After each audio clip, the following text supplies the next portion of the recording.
right, Trey, what's up, dude? Hey, what's up, man? Hold How's on, it going? Everything good with you? yeah, I'm good. Okay, I think I'm good. All right, what's going on? If it's better for you to have it, vertical, I can always edit it and post and have it up looking regular. So it's all good for Uh, whatever's better for you. it's up to you, man. If it looks good to you right now, I'm cool. Sick. Okay, sweet, man. I have to say thank you very much for for the time, man. I know you guys are busy. You're out on the road. You're in like Denver or something today, right? Yeah, we're in Denver at the Gothic Theater tonight. Shit, So, yeah. that's so sick. What's the package that you guys are on right now? We're with Carcass, Municipal Waste, and Sacred right now. Municipal Waste, the boys. Oh yeah. Shit, and I mean, I can't really point them out after all the other bands that you just said. Every one of them, Jesus, that is insane. I love that. Well, this is sick. We're gonna dive right in here, just so I don't keep you too long from the show tonight. Just as far as you growing up and initial early things that really were striking your ear. Maybe you had family members, friends that were kind of introducing you, different things. What about bands or songs or things that were really resonating with you to where you wanted to start kind of looking a little bit further into them? Where's that going? Where's that come from? Yeah, I mean, it's mostly coming from like my mom. My mom was very much into, metal and guitar music and in general. She's the one who taught me how to play drums, which was my first instrument. So yeah, basically, all the stuff that I was listening to as a kid was, a lot of Rush, but also pretty heavy stuff, Slayer, Metallica, but also, it was also softer stuff, classic rock. She really liked AC/DC and also like hair metal, like, Quiet Riot and stuff like that. And also like Van Halen, Iron Maiden. So it was pretty eclectic. It was also a lot of like funk and soul. A lot of her family members actually used to jam with the Ohio Players like way back in the day. So Oh she was real big shit! into, No cause way. yeah. Like on my mom's side of the family, like they're all also musicians too. So yeah, it's Damn. kind of a Okay. kind of but definitely a thing. So yeah, lots of funk and soul, lots of Prince. My mom also loves 80s music, so it was just like pretty much every 80s like pop thing was also playing. And then also Okay. a lot of hip hop. And on my dad's end, my dad really liked Elvis Costello, stuff like that, and a lot Okay. of East. He's from Brooklyn, so a lot of East Coast hip hop, like Biggie and KRS-One and Craig Oh Mack and shit. stuff like that. He was real big into that stuff. So pretty diverse like kind of background. Kind of had a lot of everything Now, growing up. did you have siblings as well? Yeah, I have one little sister. She's 3 years younger Okay. than me. Oh, okay. Okay. So a lot of that is coming from parents and then, just family. Did you have friends as well that kind of developed into, starting to talk with and them introducing you to, oh, if you like Slayer, you like this, or oh, you like Rush, you should check this type of thing out. Oh yeah, for sure. My best friend in the whole world, Preston. He lives in San Francisco, but we grew up together in Texas, and a lot of the sort of more punk stuff. Because my mom wasn't really as much into the punk stuff. She was more like metal, guitar-driven stuff. Mhm. Uh, she he was more his dad and him were more into like punk stuff. They showed me like Bad Brains and Minor Threat and Descendants and Lagwagon and kind of a whole lot of punk shit like that. And so I kind of started to like find that kind of side of stuff. And then he really got into like My Chemical Romance, and I was like, oh, this band's kind of cool. And then after that, we just kind of like, since we were best friends, we were just kind of like always just like, yo, check out this band, yo, check out this band. So our like Okay. tastes kind of grew together to a certain point, and then it kind of got to a certain point where we were like in high school, and then I started to go off towards more like hardcore kind of stuff, and he branched off to more like metalcore, like kind of prog kind of stuff. Oh, So, okay. but I mean, like we would still like have bands in common and stuff like that. But yeah, that's kind of how that split off. But yeah, a lot of the punk stuff that I kind of liked was from Preston and his dad, honestly. Okay. What like within you mentioning too, you had mentioned Slayer, but I guess similarly, as far as like my parents, like my mom was very into like folky music. My dad was more into like Rush and Pink Floyd and those types of things. But I had my brothers who were very into thrash and different things. Slayer was kind of like that pinnacle for like heavier music. Was what was that band to you as far as heavy wise, where that kind of like pushed the envelope that much higher? Um, it's kind of hard because like by the time I was like, I don't know, like getting into it and aware of it, it was just kind of like there had been like years of stuff going around. Oh, So sure. I never really got that like feeling. It was like it was just kind of like I considered it like the classics. It was like the older stuff that I was like before I was born or around the time I was born that I really liked. And then like as I got older, it was just like what I kind of saw is just like the sort of progression of I don't know what metal had sort of become, and Sure. it was like a Sure. little bit more diverse, I guess. So I never really like I don't know if I really had that one band where I was just like, oh, this is like it was just like me basically trying to consume and find as much stuff as I could possibly find at the time, you know. Yeah. Okay. And you mentioned playing drums initially. Now, End Times you play drums in, correct? You don't play guitar. No, I played bass. Oh shit. Okay. Do you play drums still in the band right now or no? Yeah, I played drums in a hardcore band called Deep Cover. Okay, that's what I was Yeah. thinking of. All right. Okay, gotcha. I don't know why I was thinking it was that End Times. Okay, so but you still play drum now. How did that get introduced to you as far as you taking like and getting your own first kit? Again, my mom, she was a drummer, and so like she sort of not like pushed me into it, but she was always like buying toy snare drums for me as a kid, like the little Fisher Price snare drums and like little pianos and musical equipment and stuff. So it was always just kind of there. I remember she showed me a Rush live DVD. They were playing like YYZ and into the drum solo, and I was like, oh yeah, like I definitely want a drum set. She was like, oh yeah, okay, like well we'll she basically saved up for a couple Christmases and then got me a drum set when I was like maybe 12 or 13.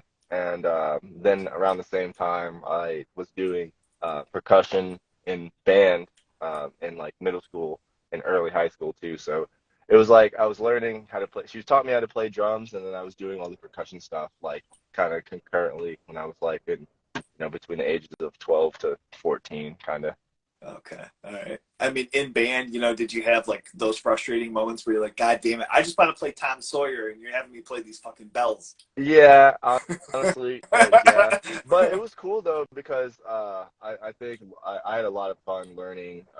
They made us learn how to play piano, just not like Oh, really damn. Okay. well, but like just Kind of not the like basics. yeah, just to know where how to read music and what notes were on a keyboard. So if you played like the bells or something like that, you would be able to read it and know. So I found that pretty interesting myself, and it kind of helped me with guitar like later on down the road, kind of like understanding like notes a little bit better and stuff like that. So Okay. And now, how long were you playing drums until you started dabbling, with guitar and picking that up a little bit more uh, seriously? um let's see. I didn't start playing guitar until I was like 19 or 20, and I'm 29 now. So Okay. yeah, I got a guitar for Christmas basically because my best friend, he always was the guitar player and I was the drummer, so we would jam at my house. But if we were chilling or something, and he would just be plucking around on his guitar, and I'd be super jealous. I'm like, I want to play. I wish I could play my instrument right now. Like it's like super fucking loud, and I can't. My neighbors would call cops on me. So I was like, you know what? I'm gonna learn how to play guitar so I can like do guitar, like just do musical shit when I'm just like sitting around. So I got a guitar, like a cheap guitar, like $100 Epiphone, and a Line 6 practice amp, and I like didn't touch it for like 2 years. Then I got to college, and I was just like had a lot more free time. I was kind of bored, and I was like, might as well just try to pick this up again. And I was trying to learn, or I was more into, you know, metal and hardcore and stuff. So I was also interested in like sort of trying to learn to write my own music at the same time. So I learned a lot of stuff from like tabs, like guitar tabs, especially ultimateguitartabs.com. And Oh shit. yeah, and So like once I learned some songs from tabs, I like sort of got the tendencies that like bands would have, and then I could hear like, oh, like this combination like sounds like this, and then that's when I started to like write my own music, I guess. So Shit. yeah, so probably around Sick. 2013. So yeah, I guess around 10 years ago now. So within like you playing drums and or even guitar, did you have times that you're sitting down with a CD player or sitting down with the boombox next to you and like trying to play along and trying to kind of match up to what it was you were hearing and it took a little time to get there? Uh, Wait, you said say that one more time? Like just as far as when you're earlier in these processes of learning these instruments and you're listening to something like a band that you're loving, you're trying to go along and play with it, were there particular CDs or anything that you had on that you kind of felt yourself Oh, figuring out drums yeah, or yeah, guitars with? when drums, I learned a lot, like initially a lot of Blink 182, a lot of Avenged Sevenfold, like sort of Avenged Sevenfold was the reason I wanted like a double kick pedal, because I thought Oh it shit. sounded sick Okay. and the fills were crazy. Obviously Rush, but I couldn't play that. um, let's see what else. Also the Fall of Troy. Like I was really like Oh man. into the band The Fall of Troy, and like I would try to play my best to play along to some of those songs, but it was really hard. But yeah, some and there was other like stuff that was a lot like easier, simpler. But those were like the ones that I would try to play along to myself. With guitar, I really can't remember honestly. Like I just remember just learning particular riffs from just like different songs, like not whole songs. And then it just kind of progressed to the point where I was like, I didn't really want to learn anyone else's songs. I just wanted to write my own. So Okay. Okay. Start getting down a little bit more of a confidence of like, okay, I at least halfway know what the fuck I'm doing here, and I could put together a couple of pieces here and make something sound cool. yeah. Okay.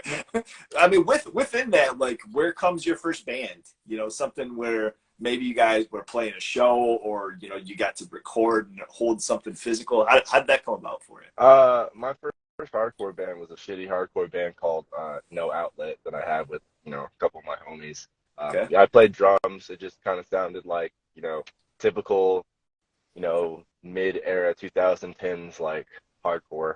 You know, it wasn't really anything special. I thought we kind of sucked, but I had a lot of fun playing with my mates, and I went on my first tour with them, so that was Oh really shit. cool. Okay. Um, and then yeah, I just been playing in other bands here and there. I played bass in a band called Kept in Line for a little bit. I wasn't like an original member or anything, but we got to play some cool fests and whatnot. I did a couple of tours with Vulgar Display too. That was kind of fun. Those Shit. are those are always really fun shows. Then I played drums in a band called Violent Exit. That was kind of like more power violence-y, like kind of sounded like Mind Eraser, but like a little bit more like metal, I guess.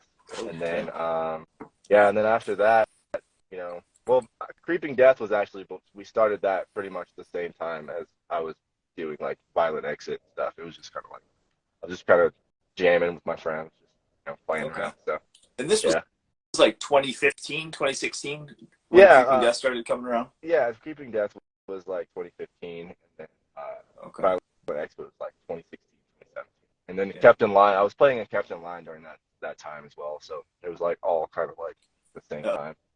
Okay. Okay. Now, how do you come to meet the other cats in Creeping Death as far as kind of getting into the more recent? Um, Basically just like shows like Reese moved from Lubbock to Denton, and they moved like really close, and I vaguely knew them from just like shows, and they were like, hey, I'm moving to Denton, like anyone live around, like let's hang out. So I was like, yeah, cool, we'll kick it in. So we used to just like smoke weed a lot and just like spin like metal records and listen to music and shit like that. So we would just chat, and then we were like, oh, we should start a band. So we just kind of like did, and it was just basically homies from just like uh, music that I've known. Like our bass player Eric, I've known him since I was like when I was in high school. I knew Eric, so yeah, I've known him for forever. He's been going around the shows for a minute. I met Lincoln because same thing. He was coming around the shows. he was playing in bands and whatnot, and I was like, oh wow, this kid is like really really good, like really good. So when he was interested in jamming with us, I thought that was really really cool too. And then like AJ plays in a band called Combat, and I remember, see, we played with them once, and I was like, oh wow, like these guys are sick, and also like they're kind of like crazy, and they have a hell of a lot of energy. So I was like, when we need to fill in at one time, we just asked AJ, because he's like, okay, we know he shreds and he brings an energy, and he's like, kind of got the look. So, ever since then, he's just been jamming with us ever since. And then we were just like, hey, like, do you want to join? Like, pretty quickly after like maybe one or two tours. So yeah, that's kind of how we all got together a little bit. Okay, that's awesome. I mean, and within like your guys' releases, I haven't heard like the new record or anything like that, but you just recently released Intestinal Rap. And if you can bring us back to just from my understanding, this LP was kind of like a continuation of your guys' last EP. Is that right? Or sort of. Partially. Like we kind of wrote all these songs like roughly around the same time. It kind of just started at the beginning of the pandemic. Some of the songs that are on the LP were written at the same time as like some of the songs from Edge. We just decided to, we didn't want to sit on a bunch of music for a while because we didn't know how long, we weren't going to be able to play shows. So we just kind of wanted to have something to like be like, hey, we're out here, we still exist, we're still doing it. So we recorded some old tracks, breathed some new life into them, and then we had like 3 newer tracks that we were gonna put an LP with, but we were like, hey, let's just put these out, and then we'll keep writing. We at the time, I think we had like maybe like 7 new songs or something like that. So basically, half of them were on the EP. We kept the other 4, 5, or whatever. Then kept writing, and then the rest of it just became the rest of the LP, which is pretty cool. It was nice to be able to like kind of sit with some tracks for a while, and kind of be able to like build it up like with layers and whatnot. So it was cool to basically be able to have a little bit more time to sort of craft the songs, I guess. Yeah, I mean, now, where did you guys end up recording, and who'd you record with as far as for this LP coming up? We recorded with Adam B. We recorded drums in San Diego at the. I always ask Lincoln because I can never remember. Signature Sound in San Diego. Like Blink 182 has recorded a bunch of albums there. T-Pain, there's like a T-Pain like picture, and he's like in the studio. It's like pretty big recording studio down in San Diego. And then we recorded the bass, guitar, like all the strings and vocals and whatnot at this place called the Vibratorium in Vista, California, which is about maybe 30-45 minutes north of San Diego, like kind of in the mountains, but like also like by the water. It was like really beautiful, and the studio was sort of on the owner's like ranch, and the owner is actually, he plays guitar in the Used, so it's like it's like his studio, and his like family like lives on the property, and it's really nice. It's really nice. It was really dope. Beautiful scenery. When we were tired or get frustrated with some takes, we would literally just go outside for a second. Beautiful, sunny, 70-degree weather. Because it's California in the summer, so super nice, super chill. Really, really enjoyed the recording experience. For sure. Now, is Adam D out west then now? I mean, I guess I don't know him personally or anything like that. How does that work? He lives in San Diego now. Or he lives. Oh, no shit. He actually lives closer to Vista. He lives somewhere in that northerny, mountainy area. Oh, okay. I don't know. I don't know what fucking town. Like they all blend together.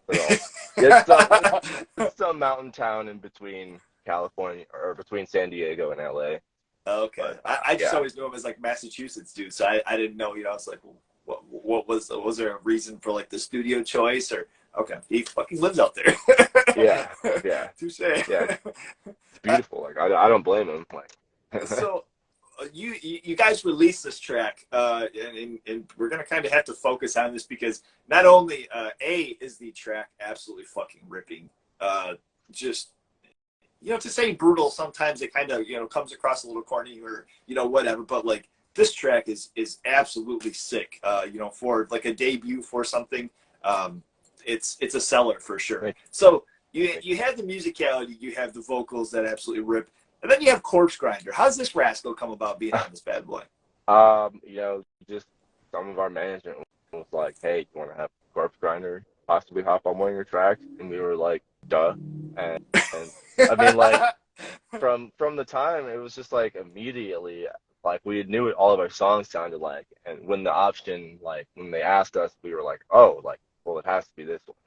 It just kind of like made sense. So it kind of came together pretty easily, smoothly at least for us. Yeah, no shit. I mean, and it, like you can obviously tell the difference between the two vocalists, but not only that, it's like it just feels like it's a very like natural thing. Like my man has actually been like singing with you guys, over time. Like it just kind of comes in and comes out. I'm like, fuck, that feels right for sure. Yeah. Was this something that the vocals were already written, the lyrics were already written, or did he come in and add something on top of it? Reese already had all the vocals written, vocal parts done, and we'd actually the vocals were already pretty much recorded for that song, and then they were like, "Hey, do you want to have him pop on?" And then it was perfect. It was easy to be like, "Yeah, like do this part right here, and then do that part like right there." Pretty seamless in that level. Yeah. Sick. Now the video, like I say, it's already enough. You guys could have probably even done like a lyric video, or the music is ripping, the vocals, you have the brutality, and then you get this fucking video. Like, take us back as far as the inspiration and kind of the idea you guys were talking about, and how much more ridiculous did this turn out than the initial idea?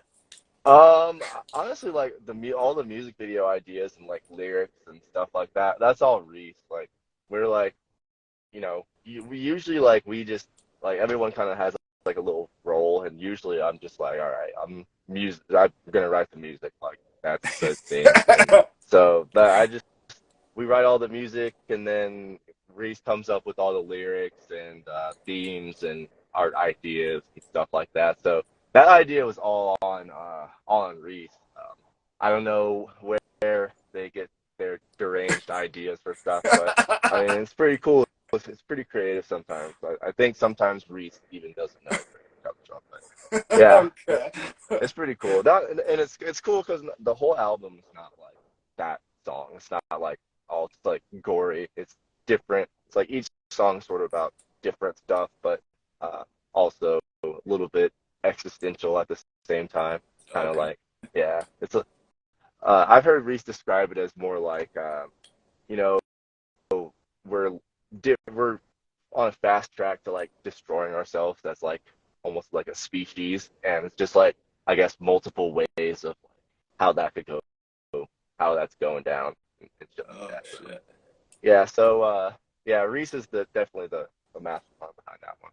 Okay. I mean, in the writing for this, just as far as riffs or kind of layouts, how does this go, with you guys, and maybe even most recently with this record? Is this something that yourself or different members, kind of come in and have a whole, track written out with maybe some like MIDI drums, or how does that work? No, we typically just like, we'll have like maybe a voice memo or something, but a lot of it we just kind of write in the jam space like all together. When I write, I really like think of like the drums like first, so it's usually like, oh, like here, what kind of drum part do you want to have like over this, and then I'll think of a riff like over a drum part that'll like fit as opposed to like maybe just like having a riff, which I mean like that'll happen sometimes for sure. It's like I'll have some riff on the voice memo that I'll bring to practice and show everybody. The cool thing is, everyone's sort of got input, so it's like, I'll bring something to the table and they'll be like, hey, you should like add this, or, you should extend this part or do this. And same with AJ. AJ will bring something and I'm just like, hey, let's like flip this, or like, let's combine like an idea that I had and an idea that you have, and yada, yada, yada. So it's pretty cool. You know, I think we all have pretty diverse backgrounds and tastes, and I think when it comes together and it doesn't sound like disjointed, sounds pretty cool. I think so. Yeah, sick. What were the initial, kind of ingredients that made the foundation for this record? If you can remember, just as far as maybe the first couple of riffs or the first, things that ended up on the final Uh, product.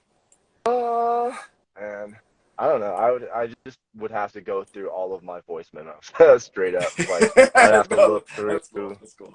have the voice memo name and all that. But Yeah. yeah, Okay. I don't know. That's there's like a ton of voice memos, and there's some of them I'd probably listen back and I'd be like, I don't even remember what this like ended up becoming, but maybe hear like one part where I'm like, oh yeah, that's right. Okay. But Yeah. Okay. yeah, it's all a question. No. Different people had their kind of thing. There's been certain times, even where like playing in a band, I've had, something where you have something is very vivid, and then you have, a session going into record, and it's like I don't remember what started where, and I don't remember what the fuck was going on. It's done now, and Yeah.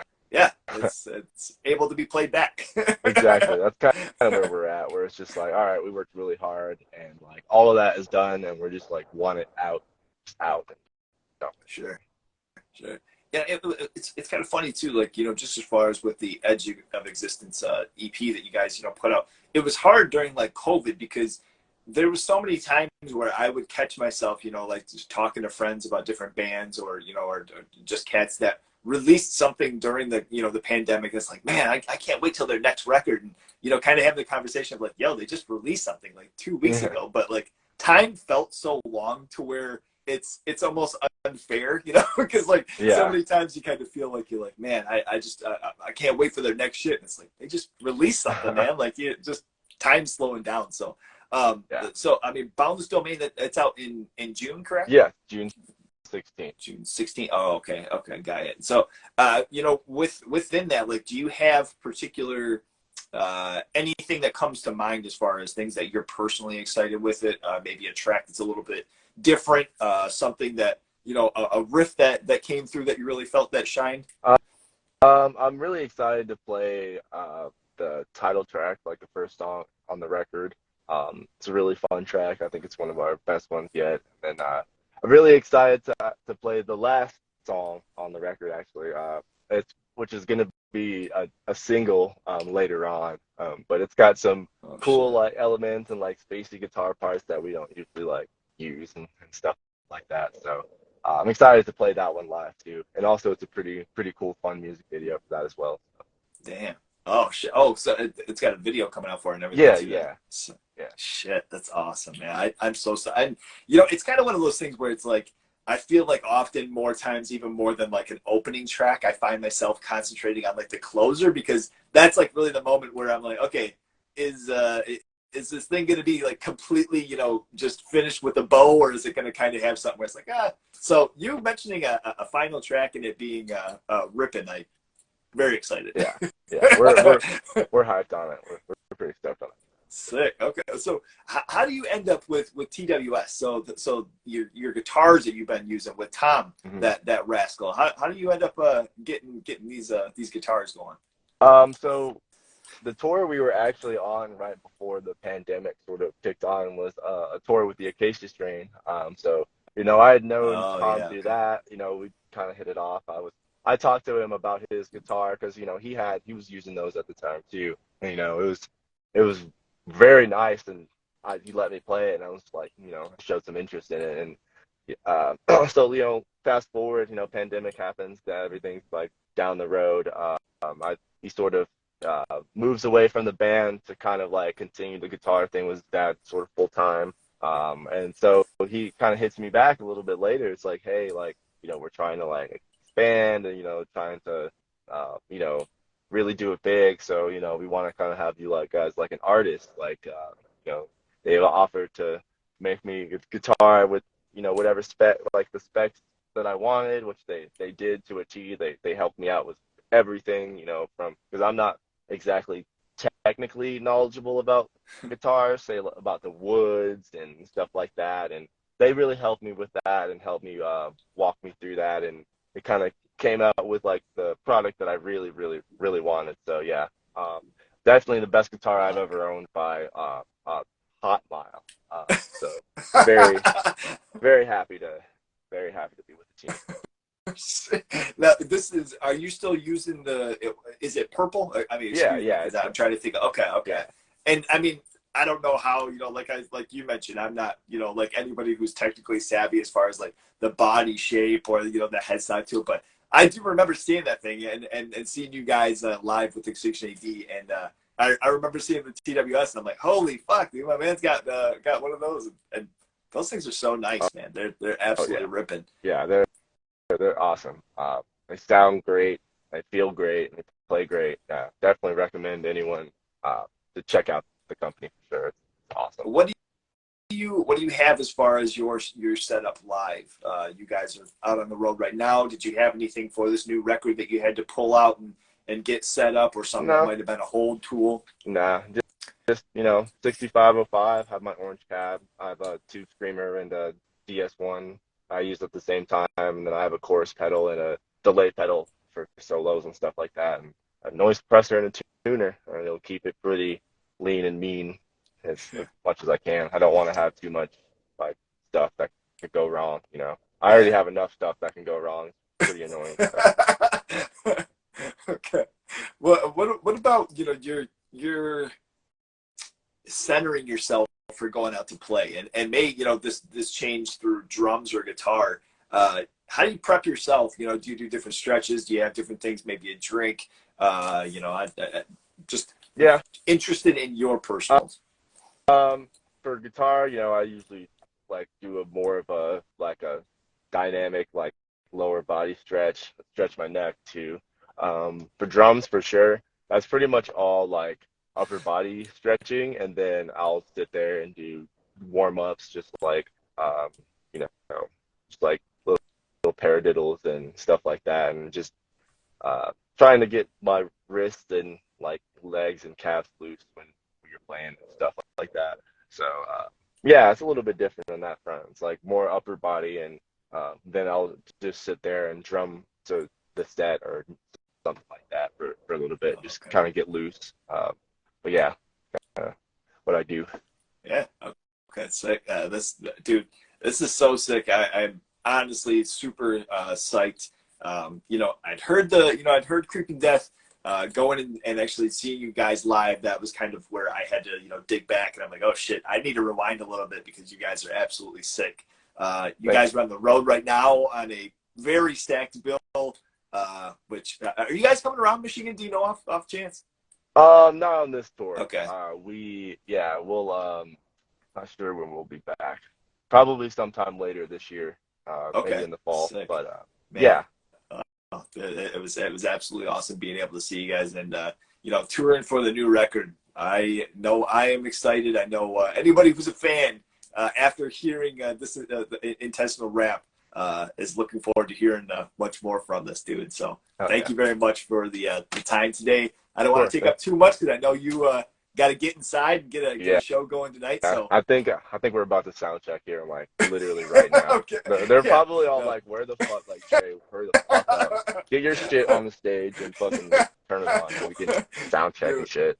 Trey, thank you so much, man. This has been absolutely awesome. I Of appreciate course, your time, man. man. Have a good night, Thanks for dude. having me. Yeah, Yeah, take it easy. totally.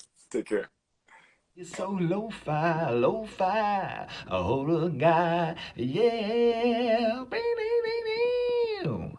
Lo-fi horror guy has been recorded in front of a live studio audience.